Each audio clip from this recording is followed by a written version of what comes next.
A newly wedded woman, Ruth Bader Ginsburg, set out on a journey to Fort Sill in Lawton, Oklahoma, where her husband was stationed. She quickly got a job at the Social Security Administration, but was later demoted after notifying her superiors that she was pregnant. This event would spark a lifelong battle for Mrs. Ginsburg that dealt with gender equality. Mrs. Ginsburg would later earn her law degree, take up equality cases for men, and later would become a U.S. Supreme Court Justice. Mrs. Ginsburg worked for her law degree at Harvard Law with a newborn child and a sick husband. Her husband began to grow ill when they moved back to Boston from Fort Sill, so she would take his notes for him, go to class for him, and helped him on all his papers. Although Mrs. Ginsburg was doing all this and taking care of a newborn child, she still faced scrutiny for being a woman. At a dinner with the dean of Harvard Law, he asked the 9 female students in the class to explain how they justified taking a place in the class that would otherwise have gone to a man.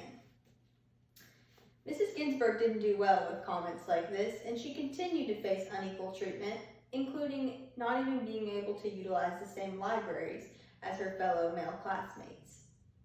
Eventually, her husband got his degree in law a year earlier than Mrs. Ginsburg, and he got a job in New York City. So she transferred to Columbia Law School and earned her law degree and tied for first place in her class. Now that we've seen the persistence it took for Mrs. Ginsburg to achieve her law degree, let's take a look at how she used her degree and her impeccable knowledge to improve gender equality. Ruth Bader Ginsburg used an interesting case to overthrow the gender equality adversity in America at this time. It actually included men of a college fraternity at Oklahoma State University. The case was sparked when college men at OSU had to wait to be 21 years old to buy alcohol, while their female classmates could purchase alcohol at the age of 18 years old. The case was titled Craig v. Boren of 1976. The argument was by Oklahoma lawmakers that women were more demure, refined drinkers who could handle their liquor. The frat brothers didn't agree with this at Oklahoma State, and Curtis Craig teamed up with Mrs. Ginsburg, where they filed the case and claimed that the law was gender discrimination. The case was taken all the way to the U.S. Supreme Court and later ruled in Curtis and Mrs. Ginsburg's favor. They claimed that the law should not be based on the gender of the individual. Ruth Bader Ginsburg continued to take up cases like these to fight the system and prove that laws should not be made on the basis of sex.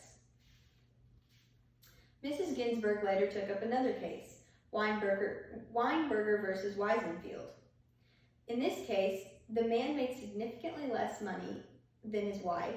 His wife eventually passed away, and he assumed that he was entitled to his wife's Social Security benefits.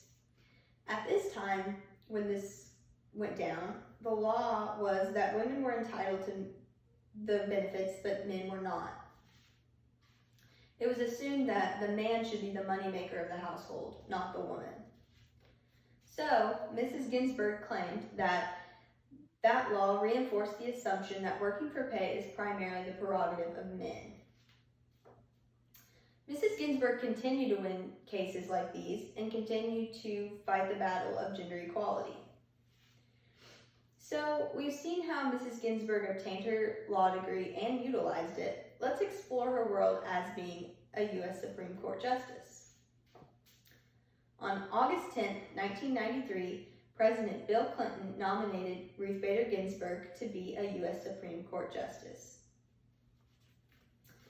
She still to this day continues to be on the Supreme Court, and she's 86 years old.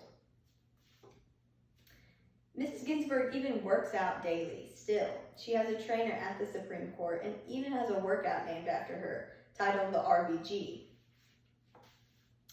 Mrs. Ginsburg even recently had a movie made about her. It's titled On the Basis of Sex, and it depicts her life and the journey she had, and shows how she became a prominent U.S. female figure. To conclude, Mrs. Ginsburg did not accept the status quo of her time period. She went to law school as a woman, got her degree, won cases promoting equality, and became the second woman to ever be appointed to the U.S. Supreme Court Justice.